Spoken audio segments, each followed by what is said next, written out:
Hello, Switch here! In this guide I go through strategies that work to eliminate all the bosses in Blaster Master 03. Please subscribe to my channel so you do not miss future content. Goez R. The first fight actually consists of 3 bosses. Walk in circles around the 3 bosses and wait until the blast counter is activated. After the bosses start attacking, be quick to use blast counter. That is pretty much it. Possibly the boss will soon be down. The second boss is a copy of Eve. The copy summons clones of itself that chase you. They have no attacks other than to follow you. Aim for the clones and eliminate them immediately with the crosswave weapon. Occasionally there are fields that slow you. If you get stuck, make sure to use spin dash so that you do not get stuck among the clones. Try to hurt the boss when you have time, and the boss should be dead soon. CIRQ SP1000 spawns a lot of gears that rotate around the boss. The black gears cannot be damaged, but the grey ones can be eliminated. Use homing laser to remove most at once. Place yourself in the middle under the boss and damage it until it is destroyed.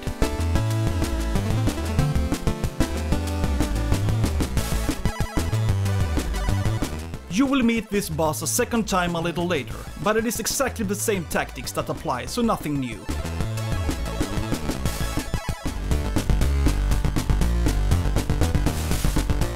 This boss is called Albino Dig-Rawler. The boss is visible either from above or below. Avoid the flashing barriers, they kill you instantly. When you see the boss charging a large purple circle from its mouth, stay to the left or right side of the room, close to the walls, otherwise the huge laser beam will do damage. If the boss spawns from below, it throws meteorites out of its mouth, stay to the side and avoid being hit. Use G-Crusher shot, it does a huge amount of damage. Try to hit the boss when it is above you.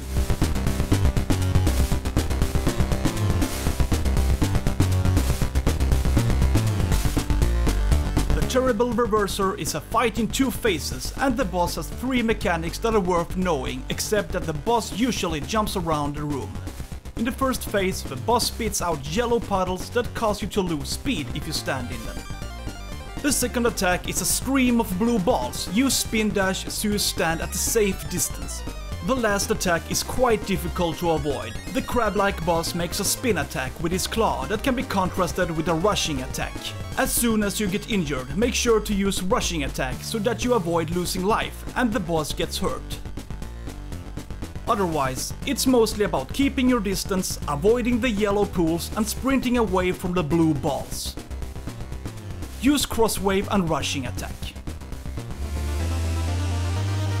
An alternative strategy is to use rushing attacks only. Keep taking damage from the boss and activate the rushing attack. It can be a bit risky because you have to time rushing attack in such a way that you use it immediately after you get injured. Otherwise the use window closes and the only thing that happens is that you lose life. But if you're used to using rushing attack, this is a good method to bring down the boss.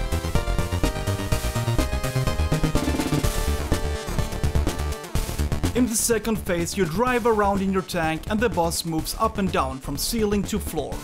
Again, avoid the blue balls while damaging the boss. Do not fly up to the ceiling because then it will be game over immediately.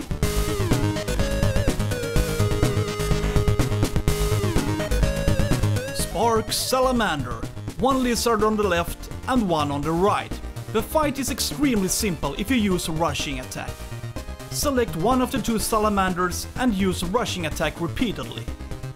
The bosses have a couple of different attacks, but since rushing attack is such a strong ability, you can just ignore what the bosses are doing. Again, go straight into the boss, take damage, activate the rushing attack and the boss loses health quickly.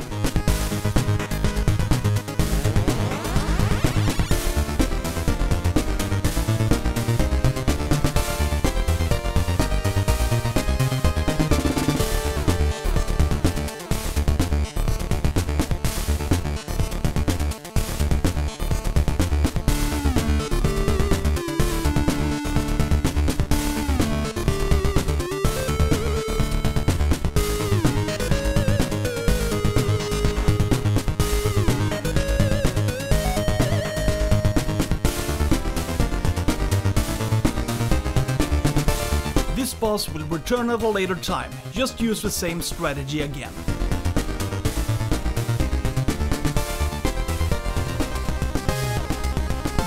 Bullet Kahn 1. This fight consists of two robots moving along the sides. They fire projectiles that can be avoided either by paying attention and driving past or jumping over them, or use ignition spark, which act as a shield against projectiles. My tip for coping with this boss is to simply kill one boss at a time, either left or right first. Of course, you should avoid running into the walls, as you will be damaged by the deadly nails. If you're careful and avoid the walls and the boss's projectiles, this is a fairly easy fight.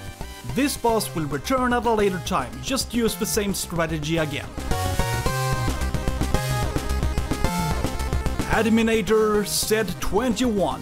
A big square spawning smaller squares. Occasionally it uses a teleport ability. The hitbox is so big, you shouldn't really have a problem damaging it.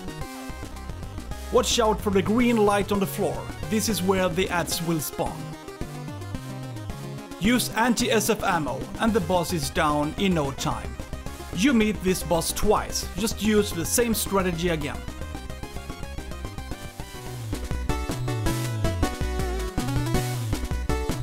The Lair of Mantipede. This boss has a couple of patterns that are worth knowing.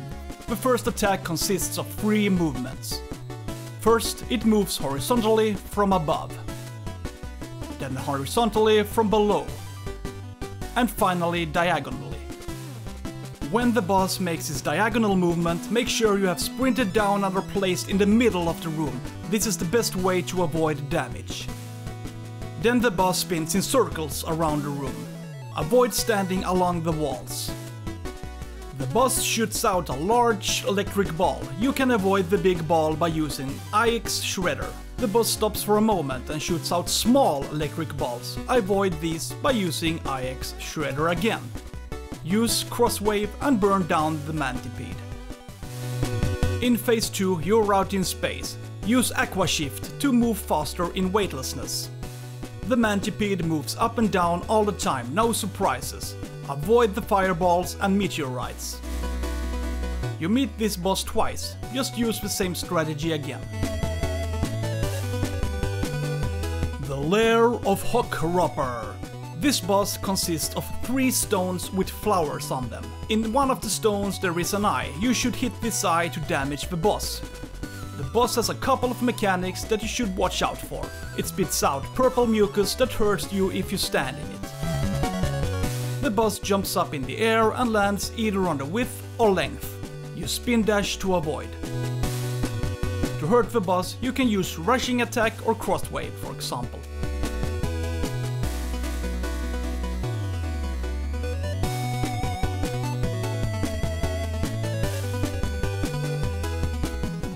Metal Cerbeboss.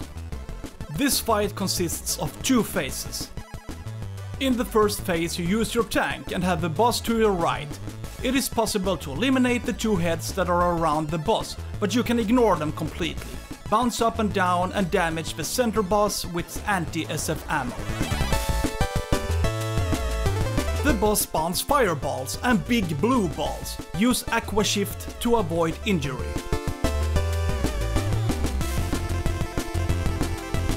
In phase 2, placement is important. Stand diagonally towards the boss. Try to avoid the fireballs falling from the sky. You destroy the green barriers by shooting blast launchers at the big green balls. Stand diagonally and eliminate the boss with Crosswave.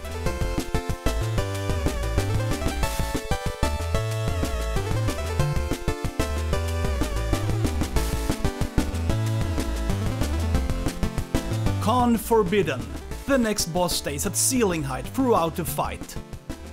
The boss has a dangerous electrical attack that does a lot of damage if you do not protect yourself. The red blocks act as protection and you should make sure to have at least 1 block up at a time.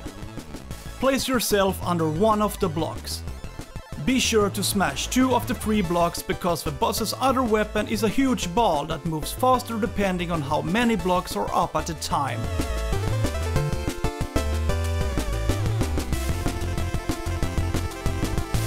If all blocks are active, the ball moves faster.